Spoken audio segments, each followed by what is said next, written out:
السلام علیکم dear students, بسم اللہ الرحمن الرحیم۔ آج کا ہمارا ٹاپک ہے وہ ہے ہیومن ریلیشن اپروچ، ٹھیک ہے۔ اس سے پہلے ہم نے مینجمنٹ ہسٹری کے جو فرسٹ 4 ٹاپکس تھے وہ ہم نے ڈسکس کیے، جس میں مینجمنٹ ایرا کے بارے میں ہم نے پڑھا، اینشینٹ مینجمنٹ، پھر اس کے بعد کلاسیکل اپروچ کے بارے میں پڑھا، پھر اس کے بعد کوانٹیٹیو اپروچ کے بارے میں پڑھا، اور ہم بیہیویئر اپروچ کے بارے میں پڑھ رہے ہیں، جس میں ہم نے آرگنائزیشن بیہیویئرس کے بارے میں اس سے پریویس لیکچر میں اسٹڈی کیا تھا، ٹھیک ہے۔ تو اب جو ہمارے پاس لیکچر ہے وہ ہے human relation approach. Human relation approach جو ہے یہ بھی ہمارے پاس جو ہے حصہ ہے بیہیویئر اپروچ کا، ٹھیک ہے۔ یہ بیہیویئر اپروچ جو ہے یہ ایکسٹینشن ہے ہمارے پاس ہیومن ریلیشن اپروچ کی۔ اسی ریلیشن کے مطابق جو ہے ہیومن ریلیشن اپروچ کے مطابق ہی ہمارے پاس جو ہے وہ بیہیویئر اپروچ کی شروعات ہوئی تھی، ٹھیک ہے۔ تو یہ سلائیڈز آپ کے پاس نوٹس میں نہیں ہوگی، تو کائنڈلی اس سلائیڈ سے آپ اسکرین شاٹ لے کے اپنے پاس سیو کر لیں، اور چھوٹی سی سلائیڈ ہے تو آپ 5 منٹس میں بھی اپنے ساتھ پیج پہ لکھ سکتے ہیں، ٹھیک ہے۔ اس کے بعد جب آپ لکھ لیں گے تو میں نے آپ کو پہلے بھی طریقہ بتایا تھا کہ آپ لوگ اس لیکچر کو ریکارڈنگ پہ لگا لیں، تاکہ آپ آسانی سے پھر پوائنٹ ٹو پوائنٹ اس کو دوبارہ سے ریڈ کر سکتے ہیں، ٹھیک ہے، اور ریوائنڈ فارورڈ جو بھی آپ کرنا چاہتے ہیں، ٹھیک ہے۔ تو بیہیویئر اپروچ میں ہمارے پاس جو ہے وہ ہیومن ریلیشن اپروچ آتا ہے، جو کہ 1930 اور 1950 تک ہمارے پاس جو ہے وہ اسٹڈی کیا گیا ہے، ٹھیک ہے۔ تو اس اپروچ میں ہمیں کیا کہا جاتا ہے، جس طریقے سے میں نے آپ کو پریویس لیکچر میں بھی کہا تھا کہ سائنٹیفک اپروچ یا جو کلاسیکل اپروچ ہم پڑھ رہے تھے وہ failed to recognize the importance of human element، ٹھیک ہے۔ انہوں نے کیا کیا، انہوں نے ہیومن ایلیمنٹس کو ریکگنائز نہیں کیا، انہوں نے ہیومن ایلیمنٹس کی امپورٹنس کے بارے میں کچھ نہیں کہا، انہوں نے آرگنائزیشن کے پرنسپلز، آرگنائزیشن کے رولز اینڈ ریگولیشن، آرگنائزیشن کے اسمبلی لائنز، آرگنائزیشن کی پروڈکشن، آرگنائزیشن کے رولز پروسیجر، ٹھیک ہے، اس کے بارے میں انہوں نے ذکر کیا تھا کلاسیکل اپروچ میں اور سائنٹیفک اپروچ میں، ٹھیک ہے۔ تو ہیومن ریلیشن اپروچ جو ہے تو اس نے کیا کیا، اس نے کہا کہ سائنٹیفک مینجمنٹ جو ہے وہ ہیومن کو اتنی امپورٹنس نہیں دیتا، ٹھیک ہے۔ Scientific management scientific management treated people as a rational اور میکنسٹک، ٹھیک ہے۔ مطلب کیا ہوا کہ یہ ہیومن کو ایز اے ریشنل کنسیڈر کرتے ہیں، ایز اے عقل دان۔ عقل مینز کہ آپ کے پاس جو مائنڈ ہے، آپ کے پاس جو سوچ ہے، تھنکنگ پاور ہے، تو وہ کہتے ہیں بس ہیومن جو ہے اسی سے ہی کام لیتا ہے، وہ اپنا عقل استعمال کرتا ہے، ٹھیک ہے، اور وہ ایک مشین کی طرح پھر کیا کرتا ہے، کام کرتا ہے۔ جس طریقے سے آپ کسی مشین کو کیا کرتے ہو، پورا دن لگاتے ہو تو وہ آپ کو کوئی آواز نہیں لگا کے دیتا، ٹھیک ہے۔ ہاں خرابی آ سکتی ہے، کوئی چیز ٹوٹ سکتی ہے، ریپیئرنگ ہو سکتی ہے، لیکن آپ اس کو جتنا بھی چاہو وہ آپ کیا کر سکتے ہو، یوز کر سکتے ہو، ٹھیک ہے۔ تو جتنے بھی سائنٹیفک اپروچز تھی، کلاسیکل اپروچز تھی، اس میں ہیومن کو ایز اے ریشنل کنسیڈر کیا گیا تھا، ایز اے مشین کنسیڈر کیا گیا تھا، اور ہیومن کی جو سوشل اینڈ سائیکولوجیکل فیلنگز ہیں، سائیکولوجیکل اور سوشل جو نیڈز ہیں، وہ کیا کی گئی تھی، اگنور کی گئی تھی، ٹھیک ہے۔ تو اس کو برقرار رکھنے کے لیے، ہیومن کے سوشل اینڈ سائیکولوجیکل نیڈز کو سمجھنے کے لیے، پڑھنے کے لیے، پھر ہمارے پاس کیا آیا، ہیومن ریلیشن اپروچ آیا، ٹھیک ہے۔ کیونکہ کلاسیکل اپروچز میں بھی ہمارے پاس پروڈکٹیوٹی انکریز نہیں ہو رہی تھی، پروڈکٹیوٹی میں جو ہے وہ انکریز نہیں آ رہی تھی۔ ہاں کچھ پرنسپلز، کچھ فنکشنز ابھی بھی ہم پرفارم کرتے ہیں، اس طرح نہیں ہے کہ ان کی ساری چیزیں ہم نے ریجیکٹ کر دی، بلکہ ان کی جو بینیفیشل پوائنٹس تھے، ان کے جو امپورٹنٹ پوائنٹس تھے، ان کو ہم آج بھی اسٹڈی کر رہے ہیں۔ جس طریقے سے فیڈرک ٹیلر کے 14 پرنسپل آج بھی ہم اسٹڈی کر رہے ہیں، ڈویژن آف لیبر آج بھی ہم پرفارم کر رہے ہیں، ٹھیک ہے. اسی طریقے سے آئیڈیل آرگنائزیشن بیوروکریسی آج کل ہم اس کو اڈاپٹ کر رہے ہیں. مینجمنٹ فنکشن سب سے میجر چیز، مینجمنٹ فنکشنز سب سے میجر چیز، انڈسٹریل ایکٹیویٹیز، یہ بھی آج کل جو ہے ہم کلاسیکل اپروچ کی 1800 کی جو تھنکنگ ہے، سوچ ہے، اس کو ہم آج کل بھی یوز کر رہے ہیں. کیوں یوز کر رہے ہیں؟ کیونکہ اس کے بغیر کوئی بھی انڈسٹری، کوئی بھی آرگنائزیشن سروائیو نہیں کر سکتی. لیکن اب ان چیزوں کو پرفارم کرنے کے لیے آپ کے پاس ہیومن ہونا چاہیے. ٹھیک ہے. تو human relation ship approach emphasize that a worker is not purely a rational economic being. ٹھیک ہے. مطلب کیا ہوا کہ a worker، امپلائی، مزدور، وہ صرف جو ہے آپ کے لیے اپنا عقل اس لیے نہیں استعمال کرتا کہ اس سے آپ معاشیات، اس سے آپ جو ہے پیسے بنائیں، اس سے جو ہے آپ اکانومی کو بہتر بنائیں، اس سے جو ہے آپ پروفٹ جنریٹ کریں. ٹھیک ہے. تو ہیومن مائنڈ یا ہیومن باڈی یا ہیومن کی جو تھنکنگ ہے وہ صرف آپ کی اکنامک کے لیے نہیں ہے، آپ کے معاشیت کے لیے نہیں ہے. ٹھیک ہے. He has some emotion and feelings. ٹھیک ہے. اس ورکر کی کچھ ایموشنز ہوتے ہیں اور کچھ فیلنگز ہوتی ہیں، اور یہ ایموشنز، یہ فیلنگز اس کے مائنڈ میں ہوتی ہے، اس کی سوچ میں ہوتی ہے. ٹھیک ہے. اب جس طریقے سے آپ دیکھو تو آپ کیا کرتے ہو، کوئی بھی چیز جو ہے اس کو آپ ایسے استعمال کرتے ہو، کوئی بھی ہیومن، کوئی بھی جاندار یا چیز جو ہے وہ آپ جب استعمال کرتے ہو تو اس کی کچھ فیلنگز آپ کے سامنے آتی ہے. اگر وہ تھک جاتا ہے تو اس کی بریتنگ تیز ہو جاتی ہے، اگر کوئی تھک جاتا ہے تو اس کی آنکھوں میں جو ہے وہ کیا ہو جاتے ہیں، آنسو آنا یا ڈارکنیس جو ہے، یا اس کی آنکھوں کی جو ورکنگ کنڈیشن ہے، یا اس کی ٹانگیں، ہاتھ جو ہے وہ کمکنا شروع ہو جاتی ہے. ٹھیک ہے. تو اس وجہ سے کامنے کی وجہ سے کیا ہو جاتا ہے، وہ کام صحیح سے پرفارم نہیں کرتا. ٹھیک ہے. تو صرف یہ نہیں ہے کہ آپ نے ورکر کو صرف پروفٹ کے لیے ہی اپنے پاس لایا ہے کہ آپ اسے کہو کہ آپ نے بس پروفٹ ہی کرنا ہے اور آپ نے کوئی کام پرفارم نہیں کرنا. ٹھیک ہے. تو اس کے لیے ہم ہیومن ریلیشن اپروچ کو اسٹڈی کرتے ہیں، جس میں ہمیں بتایا جاتا ہے کہ ہیومن کے پاس کچھ سائیکولوجیکل فیلنگز ہوتی ہیں، ایموشنز ہوتی ہیں، جن کا خیال ہمیں رکھنا ہوتا ہے. ٹھیک ہے. تو manager responsible to recognize and satisfied social and psychological needs. ٹھیک ہے. social and psychological needs ہوں گے تو ان کو آپ نے سیٹسفائی کرنا ہے. جس طریقے سے ہم نے پیچھے ہگز مڈسبرگ کا پڑھ لیا تھا. ٹھیک ہے. اس میں ہم نے پڑھا تھا کہ وہ سائیکولوجیکل انڈسٹریلسٹ تھا، جس نے لوگوں کے فیلنگز اور لوگوں کے مائنڈ کے بارے میں، ان کو کس طریقے سے آپ نے سکھانا ہے، کس طریقے سے اس سے آپ نے کام لینا ہے، اس کے بارے میں آپ لوگوں کو بتایا گیا تھا. ٹھیک ہے. تو سائنٹیفک ہیومن ریلیشن اپروچ ہمیں کیا کہتا ہے کہ مینجمنٹ رسپانسبل ہے، آرگنائزیشن رسپانسبل ہے کہ وہ ریکگنائز کرے سوشل اینڈ سائیکولوجیکل نیڈس کو. ٹھیک ہے. اور انہی نیڈس کو پھر وہ سیٹسفائی کرے. ٹھیک ہے. سوشل نیڈس کیا ہوتی ہیں، سوشل اینڈ سائیکولوجیکل نیڈس کیا ہوتی ہیں؟ ہم اگر ڈیلی لائف کی اگزامپل لیتے ہیں، ٹھیک ہے، ڈیلی لائف کی اگزامپل، تو فوڈ، واٹر، شیلٹر، یہ ہمارے بیسک نیڈز ہیں، جس کو ہم سائیکولوجیکل نیڈز بھی کہتے ہیں. فوڈ، واٹر، شیلٹر، یہ تین ہمارے پاس بیسک سائیکولوجیکل نیڈز ہیں اکارڈنگ ٹو ماسلو. ٹھیک ہے.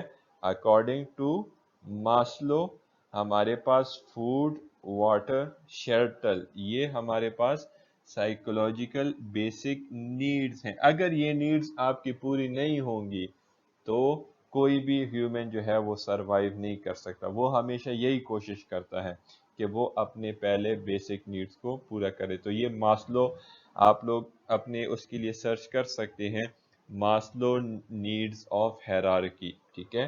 ماسلو نیڈز آف ہیرارکی، تو اس میں آپ کو سائیکولوجیکل اینڈ سوشل نیڈز کے بارے میں پتہ چل جائے گا.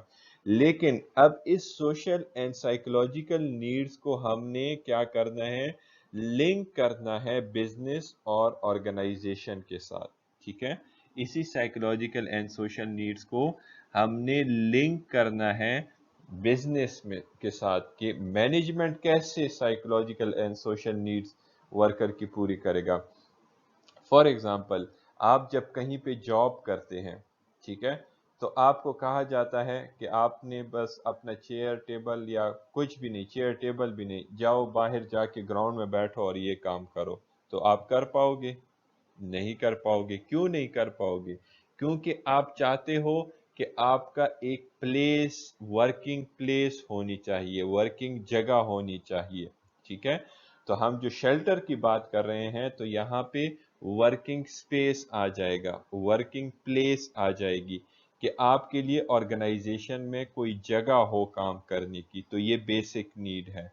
پھر اس کے بعد جب آپ کام پرفارم کرو گے تو آپ کو کچھ سیلری ملنی چاہیے، معاوضہ ملنا چاہیے، انسینٹیوز ملنے چاہیے. تو یہ ورکر کی بیسک نیڈز ہیں، ایک ورکنگ سپیس اور دوسرا اس کے لیے سیلری. جس طریقے سے ہمارے لیے ڈیلی لائف میں فوڈ، واٹر، شیلٹر ہے، اسی طریقے سے آرگنائزیشن میں جب کوئی امپلائی کام کرتا ہے تو اس کے لیے ورکنگ سپیس اور اس کے لیے سیلری یا انسینٹیوز یا بونسز، یہ کیا ہوتے ہیں؟ یہ اس کے بیسک اور سائیکولوجیکل نیڈز ہوتے ہیں. پھر جیسے جیسے یہ نیڈز پورے ہوتے ہیں تو سوشلی پھر آپ کیا کرتے ہو؟ سوشل نیڈز، آپ لوگوں سے تعلق بناتے ہو، کمیونٹی ڈیولپ کرتے ہو، لوگوں کے ساتھ رہنے کی کوشش کرتے ہو. ٹھیک ہے، اسی طریقے سے آپ اپنے فیملی کو انکریز کرتے ہو، گروتھ کرتے ہو. پھر آپ اپنے آپ کو سٹیٹس، آپ نے آپ کا سٹیٹس برقرار رکھتے ہو، کوئی عہدہ حاصل کرنے کی کوشش کرتے ہو، کوئی رینک حاصل کرنے کی کوشش کرتے ہو. تو اسی طریقے سے آرگنائزیشن میں بھی آپ اکیلے کام نہیں کر سکتے، آپ کے پاس لوگ ہوں گے، ورکرز ہوں گے، تو تبھی جا کے آپ ان کے ساتھ مل کے، ان کے ساتھ بیٹھ کے، کمیونیکیٹ کر کے، مینیجرز کے ساتھ مل کے آپ کیا کرتے ہو؟ اپنے کام کو پرفارم کرتے ہو. اور اسی طریقے سے آپ اچھا پرفارم کرو گے تو اتنی زیادہ آپ کو اہمیت دی جائے گی، اتنی زیادہ آپ کو اپریشیشن دی جائے گی. جس طریقے سے آپ لوگ کلاس میں جب اچھا پرفارم کرتے ہیں تو آپ لوگوں کو ٹیچرز یا ڈپارٹمنٹ کی طرف سے گفٹس ملتے ہیں، یا پھر آپ لوگوں کو جو ہے آخر میں گولڈ میڈل دیا جاتا ہے، گولڈ میڈلسٹ آپ کے ساتھ لکھا جاتا ہے. ٹھیک ہے، تو اس طریقے سے ہم کیا کرتے ہیں، مینجمنٹ کیا کرتی ہے، وہ ورکرز کے لیے سائیکولوجیکل اینڈ سوشل نیڈز کو ریکگنائز کرتی ہے اور ان کو پورا کرتی ہے. ٹھیک ہے، اینڈ ان کے کارپوریشن ضروری ہوتا ہے in order to win their corporation. اور اگر آپ لوگ یہ نہیں کرو گے سائیکولوجیکل اینڈ سوشل نیڈ، تو آپ کے ساتھ کوئی کوپریٹ نہیں کرے گا، مینجمنٹ کے ساتھ کوئی ہیلپ آؤٹ نہیں کرے گا. ٹھیک ہے، اور یہاں پہ یہ ایک میجر لائن لکھی ہوئی ہے جو کہ اس سب ہیومن ریلیشن کی جو ہم نے باتیں کی ان کا نچوڑ ہے. کیا نچوڑ ہے؟ کہ when the worker are satisfied and motivated. Worker کب سیٹسفائیڈ اینڈ موٹیویٹڈ ہوں گے؟ جب ان کی سائیکولوجیکل اینڈ سوشل نیڈز کو دیکھا جائے گا، ان کو ایز اے ہیومن کنسیڈر کیا جائے گا، ایز اے مشین ان کو نہیں کنسیڈر کیا جائے گا. مشین کو آپ دھوپ میں بھی رکھو، گرمی میں بھی رکھو، سردی میں بھی رکھو، باہر رکھو، اوپر رکھو، جہاں بھی رکھو، مشین آپ کے لیے کام کرے گا. لیکن ہیومن جو ہے اس کو ایک پراپر سپیس کی ضرورت ہے، پراپر لوکیشن کی ضرورت ہے. ٹھیک ہے، تو جب وہ سیٹسفائیڈ ہوگا، productivity and efficiency would be increase. ٹھیک ہے، پروڈکٹیوٹی اور ایفیشنسی پھر کیا ہو جائے گی؟ آپ لوگوں کی انکریز ہو جائے گی، بڑھتی جائے گی. ٹھیک ہے، نیکسٹ سلائیڈ کی طرف جاتے ہیں ہیومن ریلیشن اپروچ کی. اچھا، ہیومن ریلیشن اپروچ میں ہمارے پاس ایک اسٹڈیز پرفارم کی گئی تھی جس کو ہاتھون اسٹڈی کہا جاتا ہے. یہی اسٹڈی ہمیں ہیومن ریلیشن اپروچ کے بارے میں بتاتی ہے. یہی اسٹڈی ہمیں جو ہے ہیومن کے امپورٹنس کے بارے میں بتاتی ہے. ٹھیک ہے، تو اس ہاتھون اسٹڈیز کے جنہوں نے اسٹڈی کی تھی، ایکسپیریمنٹس کیے تھے، اس کا نام ایلٹن مایو تھا، اور اس کی ٹیم جو تھی وہ ان کے ساتھ مل کے تو ویسٹرن الیکٹرک ایک کمپنی ہے جس میں انہوں نے 1924 سے لے کے 1932 تک مینس 8 ایئرس انہوں نے یہ اسٹڈیز کی تھی ہیومن ریلیشن اپروچ کو فائنڈ آؤٹ کرنے میں کہ کیسے جو ہے وہ ہیومن ریلیشن شپ جو ہے وہ اپنا رول پلے کرتی ہے. ٹھیک ہے. اچھا، اس ہاتھون اسٹڈیز میں انہوں نے اور کیا فائنڈ آؤٹ کیا تھا؟ اس ہاتھون اسٹڈیز میں ایلٹن مایو نے جو ہے وہ ورکنگ کنڈیشن کے بارے میں اسٹڈی کی تھی. ٹھیک ہے. کریکٹرسٹکس آف ورک کے بارے میں اس نے اسٹڈی کیا تھا. ٹھیک ہے. ایلٹن مایو نے ہاتھون اسٹڈیز میں کریکٹرسٹکس آف ورک کے بارے میں اسٹڈی کی تھی کہ کیسے characteristics of work and working condition جو ہے یا ورکنگ انوائرمنٹ جو ہے وہ کسی بھی ورکرز کی پروڈکٹیویٹی کو کس طریقے سے افیکٹ کرتی ہے. ٹھیک ہے. ہاتھون اسٹڈیز میں کیا فائنڈ آؤٹ کیا گیا تھا کہ how the characteristics of working condition or environment affects the productivity of the worker یا productivity of the organization. ٹھیک ہے. ہاتھون اسٹڈیز میں یہ فائنڈ آؤٹ کیا گیا تھا کہ کیسے کریکٹرسٹکس آف ورکنگ کنڈیشن جو ہے وہ کسی بھی ورکر کی پروڈکٹیویٹی کو افیکٹ کرتی ہے. کریکٹرسٹکس آف ورک کیا ہے؟ کریکٹرسٹکس آف ورکنگ انوائرمنٹ کیا ہے؟ فار ایگزامپل جس طریقے سے آپ لوگوں کو پتا ہے کہ جب آپ لوگ کام کرتے ہیں تو آپ اگر اندھیرا ہو تو آپ کام نہیں کر سکتے. ٹھیک ہے. تو سب سے پہلے لائٹ کا ایفیکٹ. ٹھیک ہے. اندھیرا ہو تو آپ کام نہیں کر سکتے تو سب سے پہلے لائٹننگ ایفیکٹ. اس کے بعد چیئرز ٹیبل ہونی چاہیے کہ آپ آرام سے بیٹھ سکیں، آرام سے اپنے ایکوپمنٹس رکھ سکیں اور اس کے مطابق کام کر سکیں. ٹھیک ہے. تو آپ کے پاس ریسورسز اویلیبل ہوں جس کو آپ استعمال میں لا سکیں. ہاں اگر آپ کا کوئی کام ریسورسز کے بغیر ہے تو پھر تو اس کی ضرورت نہیں ہے. تھرڈ چیز کیا ہے؟ Environment atmosphere. سردی ہے تو آپ کے پاس ہیٹنگ سسٹم ہے یا نہیں، گرمی ہے تو آپ کے پاس کولنگ سسٹم ہے یا نہیں. ٹھیک ہے. تو یہ سارے کیا کہلاتے ہیں؟ Working condition. وہاں پہ وہ نوائزی انوائرمنٹ تو نہیں ہے. آپ لوگ کچھ انڈسٹریز میں جائیں تو وہاں پہ آپ کو نوائز سنائی دیتا ہے. کوئی کنسٹرکشن کی اگر کمپنی ہو، ٹھیک ہے، انڈسٹری ہو، کوئی بڑی مشین چل رہی ہو تو وہاں پہ وہ نوائز سا کریٹ ہوتا ہے. ٹھیک ہے. تو اس کی وجہ سے ورکر جو ہے وہ ڈسٹریکٹ ہوتے ہیں، ان کی وہ ایبیلٹی جو ہے صحیح طریقے سے کام پرفارم نہیں کرتی. خیر کچھ جگہوں پہ تو یہ ہوتا ہے کہ شور ہوگا، نوائز ہوگی، لیکن اگر کوئی کام تھنکنگ سے ریلیٹڈ ہو، سوچ سے ریلیٹڈ ہو، کوئی کام جو ہے وہ ڈیسیژن میکنگ سے ریلیٹڈ ہو، کوئی میتھمیٹیکل سولوشن آپ نے فائنڈ آؤٹ کرنا ہو یا کوئی بھی ریٹن ٹاسک آپ لوگوں نے کرنا ہو، ٹھیک ہے، جس میں آپ کو ایک ایزی انوائرمنٹ چاہیے ہوتا ہے تو وہ بھی آپ کو کیا کرتا ہے؟ افیکٹ کرتا ہے. تو یہ ہم نے جو جتنے بھی پوائنٹس پڑھ لیے ہیں، لائٹ کا افیکٹ، نوائز افیکٹ، آپ کے پاس ریسورسز کی اویلیبلٹی، ٹھیک ہے، کولنگ اینڈ وارمنگ افیکٹ، تو یہ سب چیزیں کیا ہے؟ یہ working condition, characteristics of working condition یا ورکنگ انوائرمنٹ کہلاتے ہیں. ٹھیک ہے. تو ایلٹن مایو نے ہاتھون اسٹڈیز میں یہی ایکسپیریمنٹس کیے کہ کیسے یہ جو ورکنگ کنڈیشن انوائرمنٹ ہے، ٹھیک ہے، یہ کیسے پروڈکٹیوٹی کو افیکٹ کرتا ہے. اس سے پازیٹیو پروڈکٹیوٹی آتی ہے یا نیگیٹیو پروڈکٹیوٹی آتی ہے. ٹھیک ہے. یہ انوائرمنٹ امپلائیز کے مطابق ہونا چاہیے یا امپلائمنٹ مینیجرز کے مطابق ہونا چاہیے. ٹھیک ہے. تو یہاں پہ a series of productivity experiments conducted. Series of productivity experiment میں کون کون سے تھے؟ جس طریقے سے ہم نے لائٹ کے بارے میں کہا تو اس کو ایلومینیشن ایکسپیریمنٹ کہا جاتا ہے. ٹھیک ہے. اسی طریقے سے